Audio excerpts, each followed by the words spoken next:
नमस्कार। कभी सोचा है कि हमारी प्लेट तक जो खाना पहुंचता है उसकी शुरुआत कहाँ से होती है? एक छोटे से बीज से, है ना? लेकिन उस एक बीज को जमीन में बोने का तरीका, अरे वो अब पहले जैसा बिल्कुल नहीं रहा। तो आज हम यही देखने वाले हैं कि कैसे टेक्नोलॉजी खेती के इस सबसे पहले और सबसे जरूरी कदम में एक क्रांति ला रही है। जरा इस नंबर पर गौर कीजिए। 2.5 अरब टन। आज की मॉडर्न खेती से हर साल इतना अनाज पैदा होता है। मतलब अगर इसे बांटा जाए तो दुनिया के हर इंसान को रोजाना आधा किलो खाना मिल सकता है। ये आंकड़ा दिखाता है कि ये काम कितना विशाल और कितना जरूरी है।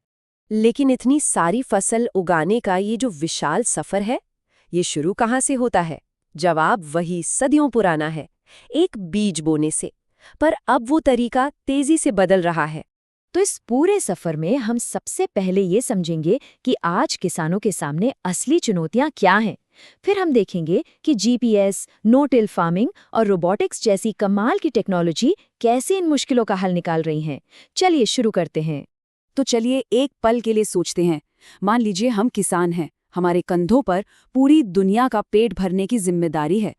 तो हमारी सबसे बड़ी मुश्किलें, सबसे बड़ी बाधाएं क्या होंगी? सबसे पहली और बड़ी चुनौती है बर्बादी। पुराने तरीकों से जब बुवाई होती है तो आप यकीन नहीं करेंगे, 1 एकड़ जमीन पर 10% से भी ज्यादा बीज यूं ही बर्बाद हो सकते हैं। और सिर्फ बीज ही क्यों, कीमती ईंधन और खाद भी बेकार चले जाते हैं। दूसरी चुनौती हमारी मिट्टी से जुड़ी है, जो कि खेती की जान है। जब बार बार खेत की जुताई होती है तो मिट्टी की सबसे उपजाऊ परत हवा और बारिश के साथ बह जाती है। अगर ये ऐसे ही चलता रहा तो एक दिन जमीन बंजर भी हो सकती है, जहां कुछ भी उगाना नामुमकिन हो जाएगा। और तीसरी बड़ी मुश्किल है काम करने वाले लोगों की कमी। खास तौर पर जब फसल का मौसम हो तो मशीनें चलाने के लिए अनुभवी लोग मिलना बहुत मुश्किल हो जाता है। और सोचिए, अगर सही समय पर बुआई या कटाई न हो तो पूरी की पूरी फसल खेत में ही खराब हो सकती है। इसका नुकसान सिर्फ किसान को नहीं, हम सबको होता है। अच्छा, तो ये तो हुई चुनौतियां। लेकिन घबराने की बात नहीं है, इनके बीच उम्मीद की किरण भी है। और पहला समाधान तो हमारे सिर के ठीक ऊपर आसमान में है। जी हाँ, जीपीएस टेक्नोलॉजी, जो खेती में बर्बादी रोकने के लिए एक असली गेम चेंजर साबित हुई है। देखिए, पहले क्या होता था, किसान पूरे खेत में एक ही अंदाजे से बीज और खाद डाल देते थे, चाहे मिट्टी कहीं अच्छी हो या कहीं खराब। लेकिन अब हम अंदाजे से सटीकता की ओर बढ़ रहे हैं। अब ट्रैक्टर में लगी टेक्नोलॉजी खुद तय करती है कि खेत के किस हिस्से को कितने बीज या कितनी खाद की जरूरत है। कमाल है ना? जीपीएस से चलने वाली ये मशीनें सेंटीमीटर तक की सटीकता से काम करती हैं। मतलब बिल्कुल सीधी लाइनें, दिन हो या रात। इससे संसाधनों का जर्रा भी गलत इस्तेमाल नहीं होता। न सिर्फ किसानों का पैसा बचता है, बल्कि पर्यावरण को भी फायदा होता है, क्योंकि फालतू खाद बहकर नदियों में नहीं जाती। ठीक है, तो हमने बर्बादी की समस्या का हल तो देख लिया। अब बात करते हैं खेती की सबसे कीमती चीज की, हमारी मिट्टी। इसे बचाने का भी एक बहुत ही बेहतरीन तरीका खोजा गया है। इसे कहते हैं नो टिल फार्मिंग, यानी बिना जुताई की खेती। ये एक बहुत ही क्रांतिकारी विचार है जो हजारों सालों से चली आ रही जुताई की परंपरा को पूरी तरह बदल देता है। इसमें हम जमीन को परेशान नहीं करते, बल्कि उसे कुदरती तौर पर मजबूत होने का मौका देते हैं।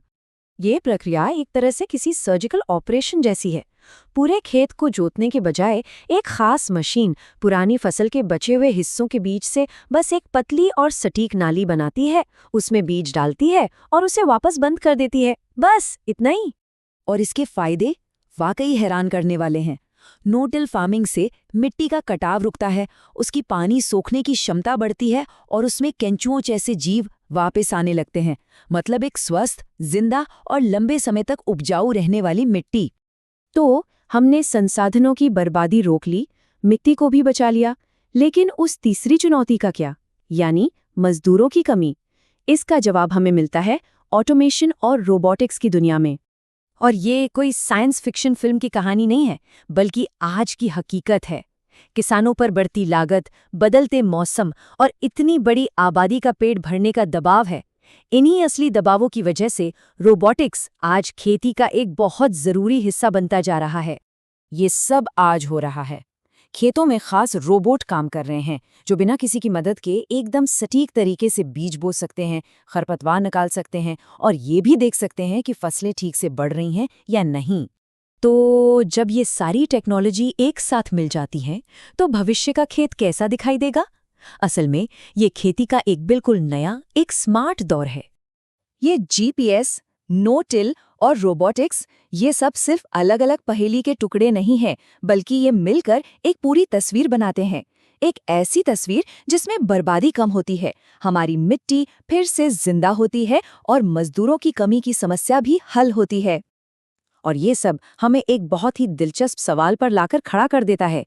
जैसे जैसे मशीनें ज्यादा स्मार्ट होती जा रही हैं, वैसे वैसे किसान की भूमिका भी बदल रही है। तो क्या हम एक ऐसे भविष्य के लिए तैयार हैं जहां हमारा खाना उगाने का ज्यादातर काम रोबोट करेंगे? सोचिएगा जरूर।